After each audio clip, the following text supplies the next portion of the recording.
ஆண்டவராக இயேசு கிறிஸ்துவின் நாமத்தினாலே மீண்டும் இந்த சயின்ஸ் அண்ட் சயின்ஸ் நிகழ்ச்சிக்கு உங்களை அன்புடன் வரவேற்கிறோம். இந்த நிகழ்ச்சி அநேகருக்கு பிரயோஜனமாக இருக்கிறது நாங்கள் எப்போதும் சொல்கிற மாதிரி தான். எனக்கு ரொம்ப பிரயோஜனமாக இருக்குது. நான் நிறைய விஷயங்கள் கற்றுக்கிட்டு இருக்கிறேன். போன எபிசோடெல்லாம் பிரதர் பேசின விஷயங்கள் ரொம்ப புதுசாக இருந்தது. அந்த கிளே விஷயங்கள் பார்க்காதவங்க நீங்கள் அடுத்த முந்தின எபிசோட் போய் பாருங்கள். இன்றைக்கும் அவங்க அந்த கிளே மாடல் வச்சு செய்கிறாங்கன்றது எத்தனாயிரம் வருஷத்துக்கு முன்னாடி ஆண்டவருடைய ஒரு ரிசர்ச், ரொம்ப அற்புதம். இன்றைக்கி நம்ம அதே மாதிரி சில கேள்விகளை நம்ம பிரதர் கேட்க போகிறோம். இன்றைக்கும் நம்ம இதில் ரூபன் வந்திருக்கிறாங்க. வாங்க, கேட்கறதுக்கு நிறைய கேள்விகள் இருக்குது.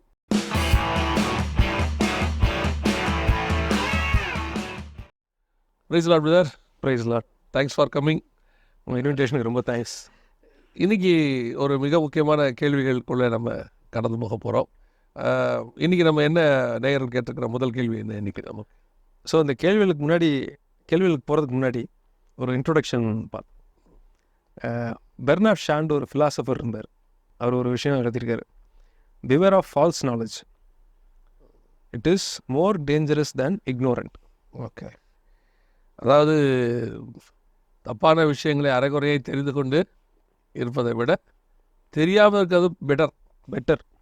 Okay, for better.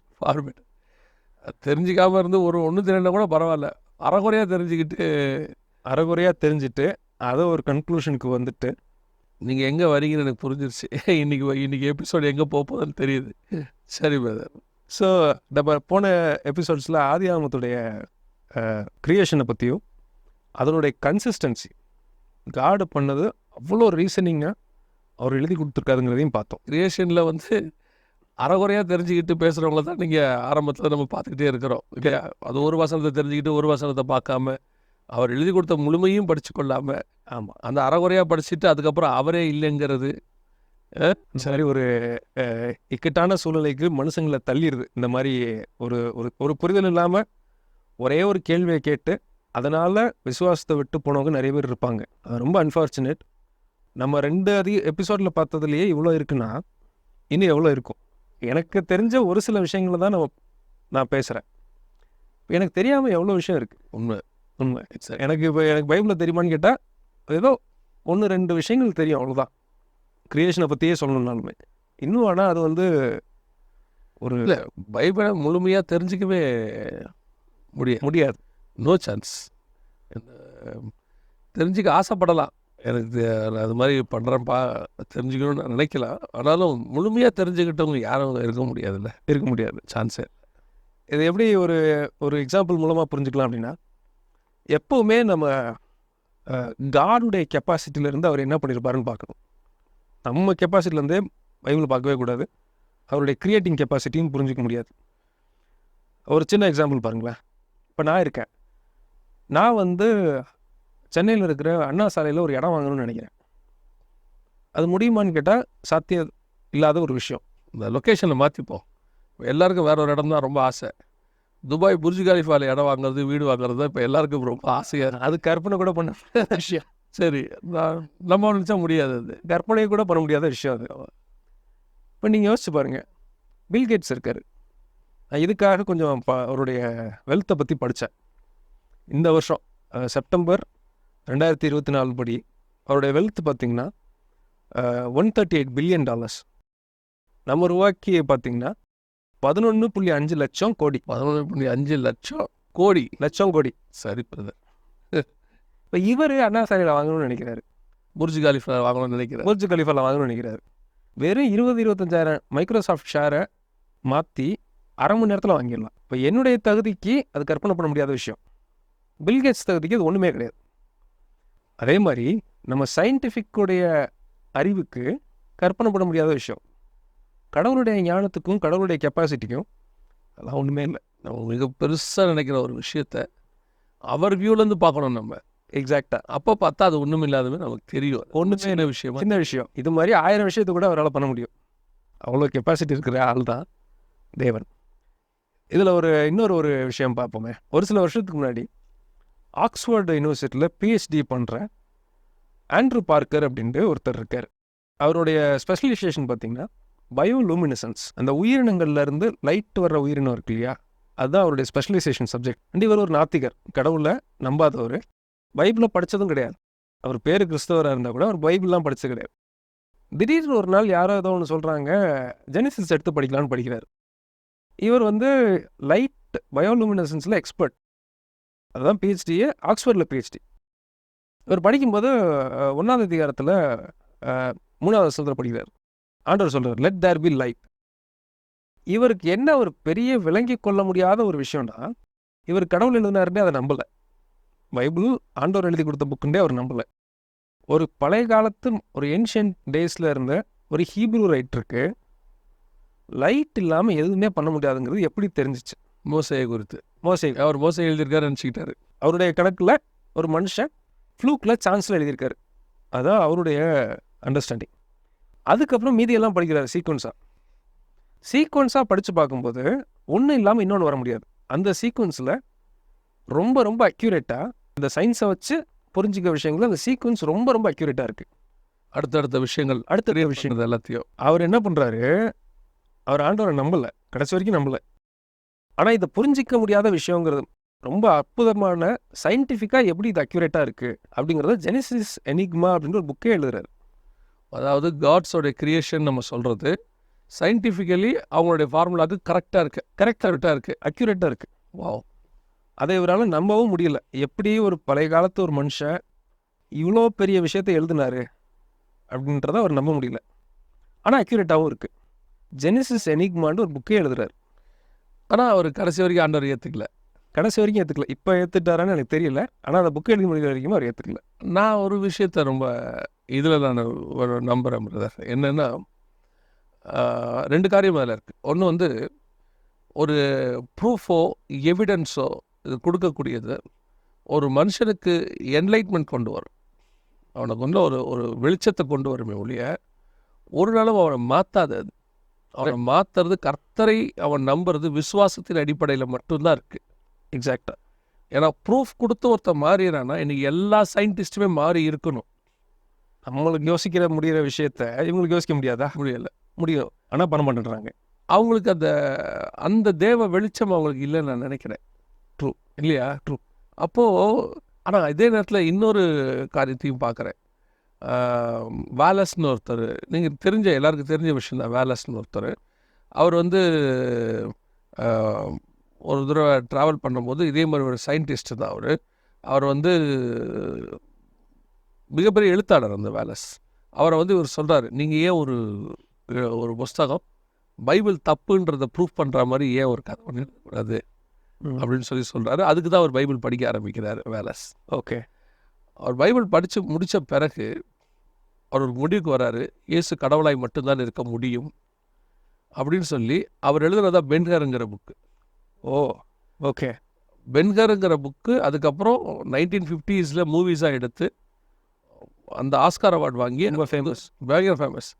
அது அவர் அந்த வேலஸ் எங்கே எழுத போனார் அப்படின்னு கேட்டிங்கன்னா, அவருக்கு ஒரு சயின்டிஸ்ட்டு அவரோட ஃப்ரெண்டு.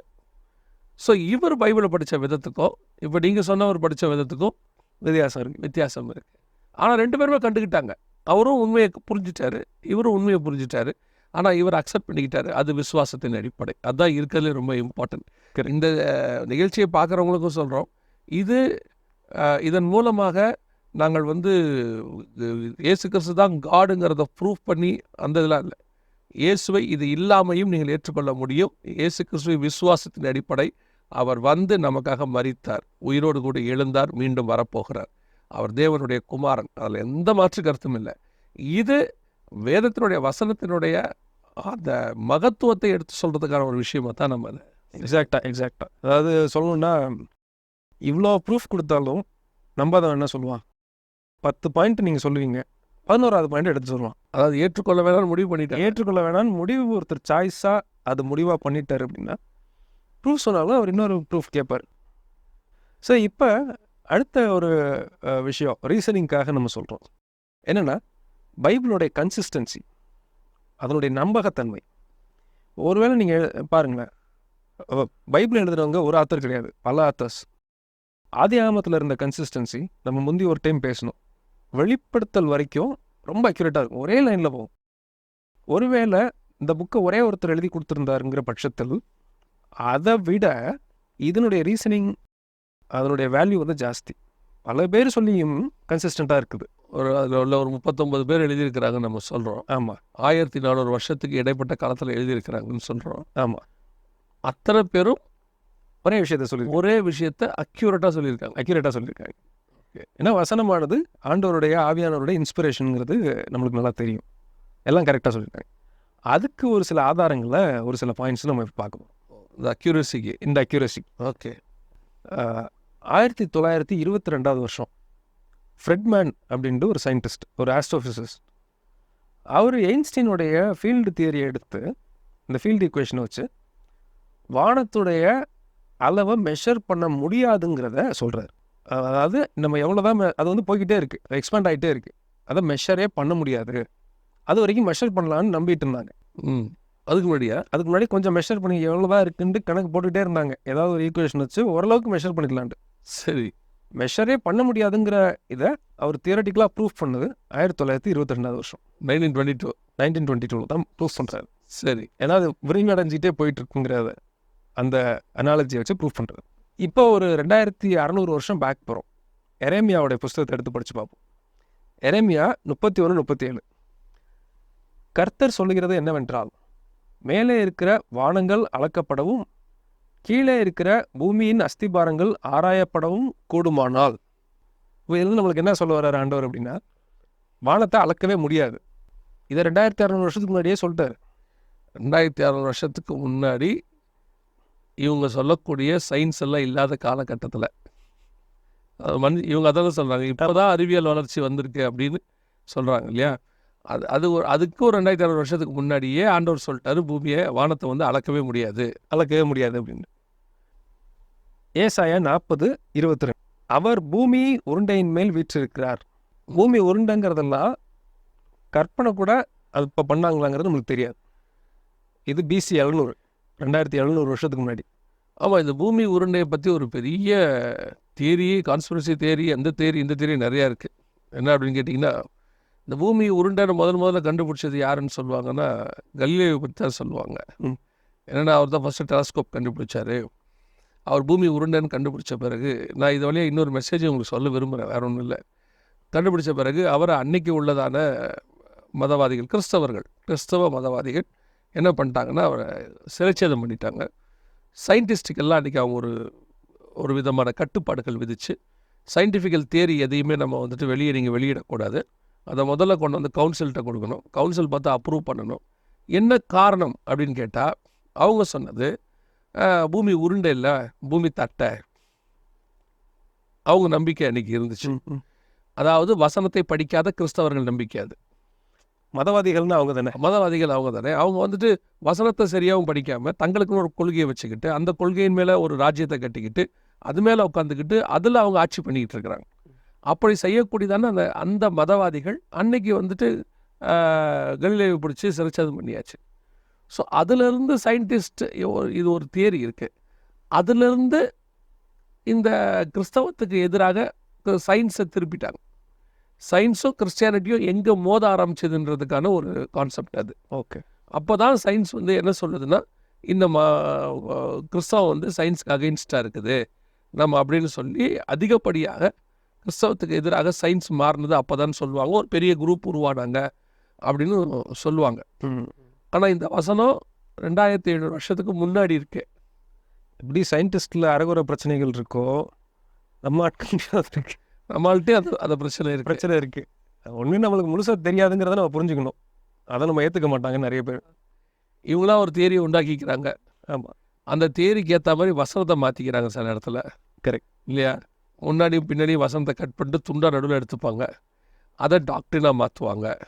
இது எல்லாம் இன்னைக்கு நேற்று இல்லை, பல ஆயிரம் வருஷங்களாக நடந்துக்கிட்டே இருக்குது. அதாவது ஒரு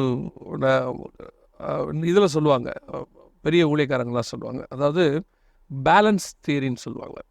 பேலன்ஸாக நீங்கள் போகணும் அப்படிம்பாங்க. இந்த பேலன்ஸுங்கிறத வந்து சரியாக எடுத்துக்கிட்டிங்கன்னா கரெக்டாக தான் இருக்கும்.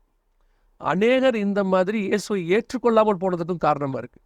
இவ்வளோ சயின்டிஃபிக்கல் ப்ரூஃப் உள்ள ஒரு புக்கையும் இவ்வளோ தூரம் உள்ள ஒரு காடையும் உலகத்தில் வேறு எங்கேயுமே இல்லை, பார்க்க முடியாது. அவரை விட்டுட்டு ஒரு குரூப்பு போகுது, ஒரு குரூப் இவர்கிட்ட வராமையே இருக்குது அப்படின்னா காரணம் யாருன்னா, நடுவில் இருக்கிற அந்த மிகப்பெரிய தடைக்கற்கள் எல்லா இடத்துலையும் இப்படி ஒருத்தர் உட்காந்துருக்காங்க. உட்காந்துக்கிட்டு குருடர்களுக்கு குருடர் மாதிரி இவங்களும் போகிறது இல்லை, அவங்களும் பிரவேசிக்க விடுகிறது இல்லை. அந்த பரிசேயர்கள் சதிசேயர்கள் மாதிரி அந்த மாதிரி அவங்களா லாவை புரிஞ்சுக்கிறது, அதுக்கப்புறம் அவங்களே அதுக்கு ஒரு லா எடுத்துக்கிறது. அதான் அழகாக சொல்வார், உங்கள் இருதயத்தின் கடினத்தின் நிமித்தமே மோசே அப்படி சொன்னான் அப்படிம்பாரு. நான் சொல்லலை, உங்களுக்காக மோசே அப்படி எழுதினார். இன்றைக்கி இவங்க எல்லாரும் அந்த மாதிரி எழுதி இன்றைக்கி ஒரு இந்த பூமி உருண்டைங்கிறது எத்தனாயிரம் வருஷம் ஒரு பைபிளில் இருக்குது. இப்போவும் ஃப்ளாட் தியரி நம்புறவங்க இருக்கிறாங்க, இப்போவும் இருக்காங்க. ஓகே, ஆர்கியூமெண்ட்டுக்கு வருவாங்க, பூமி தட்டதான் ஃப்ளாட்டு அப்படின்னு சொல்லிட்டு சயின்டிஸ்ட் வந்து நாசாவில் சொல்கிறதெல்லாம் தப்பு. இப்போ சயின்டிஸ்ட் இவங்க கருத்தை எடுத்துப்பாங்க. பாருங்கள் இந்த கிறிஸ்தவங்க எப்படி பேசுகிறாங்க பாருங்கள், அவங்களுக்கு ஏற்ற மாதிரி அதை மாற்றிக்கிறாங்க. ஸோ இந்த பூமி உருண்டைங்கிறது ரொம்ப இம்பார்ட்டண்ட்டான வசனம்னு சொல்ல வரேன் நான். ரொம்ப ரொம்ப ரொம்ப நல்லா நீங்கள் சொன்னீங்க. இது ரொம்ப ரொம்ப ஒரு முக்கியமான பாயிண்ட் நீங்கள் சொல்கிறது. ஏன்னா கிட்டத்தட்ட எத்தனையோ 1500களில் தான் அது நடந்த சம்பவம். ஸோ அதிலிருந்து இன்னைய வரைக்கும் ஒரு 400-500 வருஷமாக இந்த தியரி வந்து கிறிஸ்தவத்துக்கு எதிராக நின்று போராடிக்கிட்டு இருக்கு. எங்கேயாவது எடுக்கும்போது டக்குன்னு கலிலேவை எடுத்துருவாங்க. கலிலேய உருண்டைன்னு சொல்லி நீங்கள் தானே கொன்னீங்க. நாங்கள் கொல்லலை, பைபிளும் அப்படி சொல்லலை. இது தப்பாக பயன்படுத்துகிற ஆட்கள் கொஞ்சம் பேர் இருக்கிறாங்க, இன்றைக்கும் இருக்கிறாங்க இந்த மாதிரி ஆட்கள். அது கிறிஸ்துவை விட்டுட்டு கிறிஸ்தவத்தை பார்க்குற விஷயமா தான். Super word. அடிக்கடி ஆண்டவர் எனக்கு சொல்லிக் கொடுக்குறது ஒன்று தான், we are not religious people, we are spiritual people. கிறிஸ்துவை பார்க்கக்கூடிய ஒரு ஆட்களாக இருக்கணும். கிறிஸ்துவின் சாயலை தான் மாறணும்னா கிறிஸ்தவனாக மாறணுன்ற அவசியமே கிடையாதுல்ல. ட்ரூ, அதுதான் ரொம்ப நல்ல எக்ஸ்ப்ளனேஷன் அது. இப்போ சொல்ல போது it will flow your mind.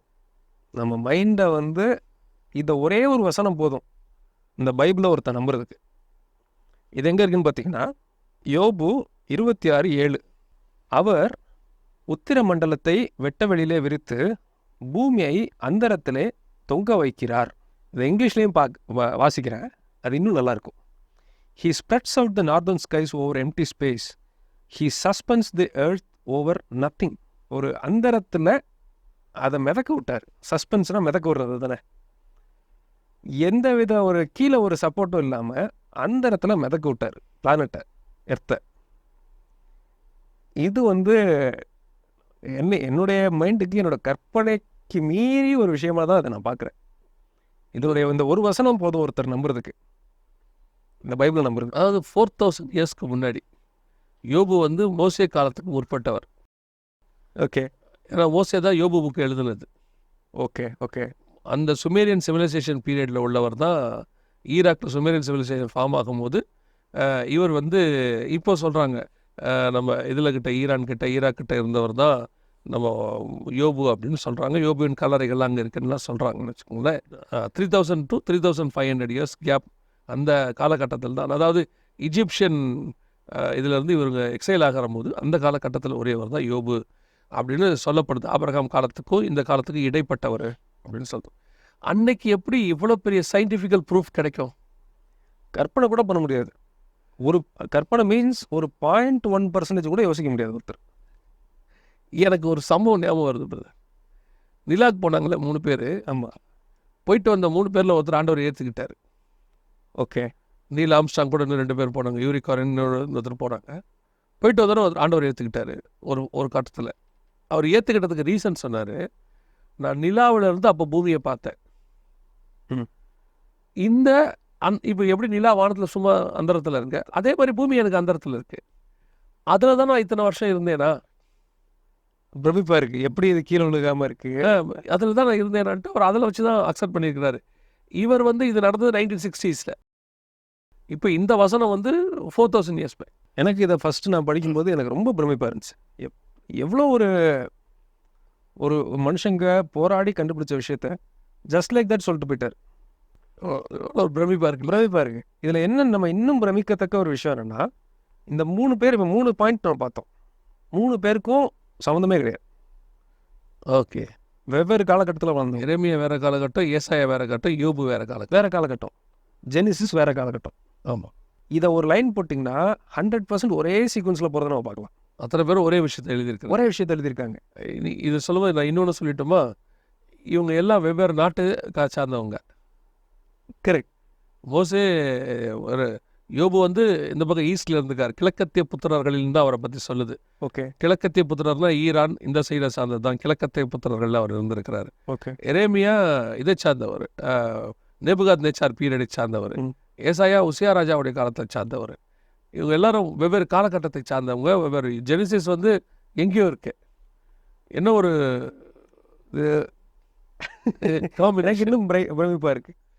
ரொம்ப நீங்கள் சொன்ன மாதிரி இந்த சீக்வன்ஸ் ரொம்ப கரெக்டாக இருக்குது, அக்யூரேட்டாக இருக்குது, பர்ஃபெக்டாக ஒவ்வொரு காலகட்டத்தில் எழுதுனவங்களும்.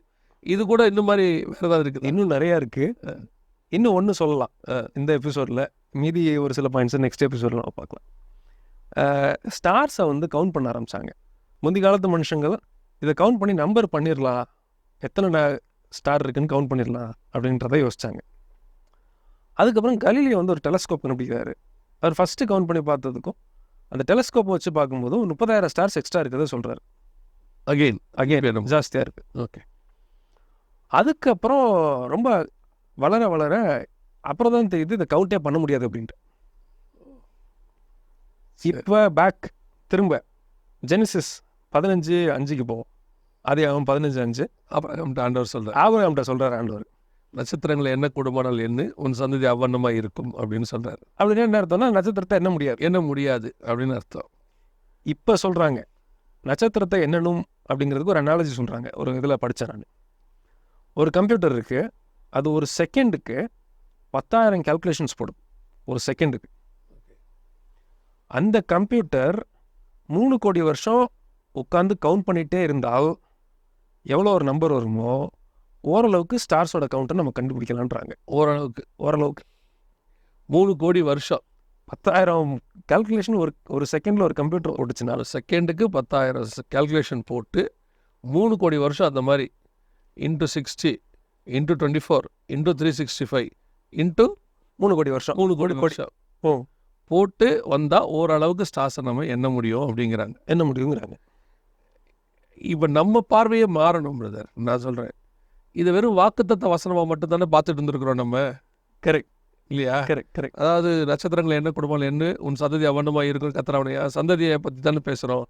நட்சத்திரங்களை என்ன குடும்பமானால் என்ன அப்படிங்கிறத வந்து சயின்ஸாக பார்த்தா அன்றைக்கே சொல்லிட்டார் நட்சத்திரத்தை எண்ண முடியாது அப்படின்னு. என்ன முடியாதுன்னு மனுஷனால என்ன முடியாது, மனுஷனால அதை எண்ண முடியாதுன்னு அன்றைக்கே சொல்லிட்டார். இன்றைக்கி இவங்க எல்லாத்தையும் ப்ரூவ் பண்ணி டெலஸ்கோப் வச்செல்லாம் பார்த்து அதுவும் என்ன முடியுன்றத இவங்க ட்ரை பண்ணி பார்த்துட்டு என்ன முடியாதுன்னு என்ன முடியாதுன்னு இவங்க சொல்லிட்டாங்க. இப்போ எக்ஸாக்ட் இவங்க இன்றைக்கி சொல்கிறத 4000 வருஷத்துக்கு முன்னாடி பைபிள் சொல்லிடுச்சு. ஏன்னா அவர் மோசேக்கு முன்னாடி அவர் ஆபிரகாம். கரெக்ட்.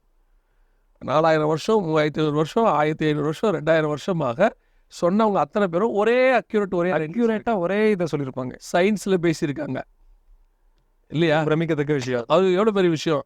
இவர் நாடோடியாக வந்தவர், ஆபிரகாம் நாடோடியாக அங்கே வந்தவர், எரேமியா அந்த ஊரில் இருக்கக்கூடியதான ஒரு ஆள், யோபு ஈஸ்டர்ன் சைடில் இருக்கக்கூடியதான ஒரு பணக்காரரு இல்லைங்களா? ஆமாம். அப்போ இவங்க அத்தனை பேரும் வெவ்வேறு இதில் இருக்கு. யாருமே சயின்டிஸ்ட் இல்லை, அதான் ரொம்ப முக்கியம்.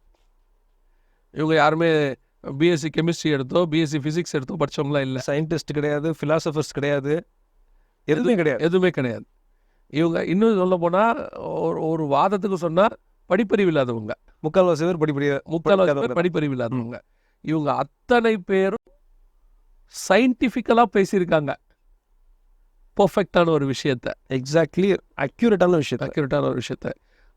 இப்படி ஒரு பைபிளும் இப்படி ஒரு வேதமும் 100% உலகத்தில் இல்லை, சான்ஸே இல்லை. அதை நம்ம லாஸ்ட் டைம் பார்த்த மாதிரி நீங்கள் இன்னொரு வேர்ல்டு வியூவை டெஸ்ட்டு கூட பண்ண முடியாது. இதுக்கு போடுற ப்ரெஷர் இவ்வளோ நம்ம போட்டு குடஞ்சி அதில் உருட்டி எடுக்கிறோம் இல்லையா, அது மேலே அவ்வளோ பாரத்தை போட்டு இந்த டெஸ்ட்டில் 1% கூட எந்த வேர்ல்டு வியூவும் பண்ண முடியாது, டெஸ்ட்டே பண்ண முடியாது. உண்மைத்தன்மை இருக்குது இல்லைங்கிறதெல்லாம் ரெண்டாவது. டெஸ்ட் பண்ணி பார்க்குறதுக்கு கூட அதில் ஸ்டஃப் இருக்காது. அடுத்த பார்ட்டு அவ்வளோ டெஸ்ட் பண்ணி பார்த்தோம், ஒரு தடவை கூட தப்பாகாத புக்கு அக்ராஸ் சென்ச்சுரிஸ், மில்லினியல்ஸ், 1000 வருஷமாக மிஸ்டேக் இல்லாமல் இன்னைக்கு வரைக்கும் அது அக்யூரேட்டாக இருக்குது. இது சார் ஐசாக் நியூட்டன்லேருந்து அத்தனை பேர் டெஸ்ட் பண்ணியிருக்கிறாங்க. அவங்க எல்லாமே பண்ணி பார்த்துருக்காங்க.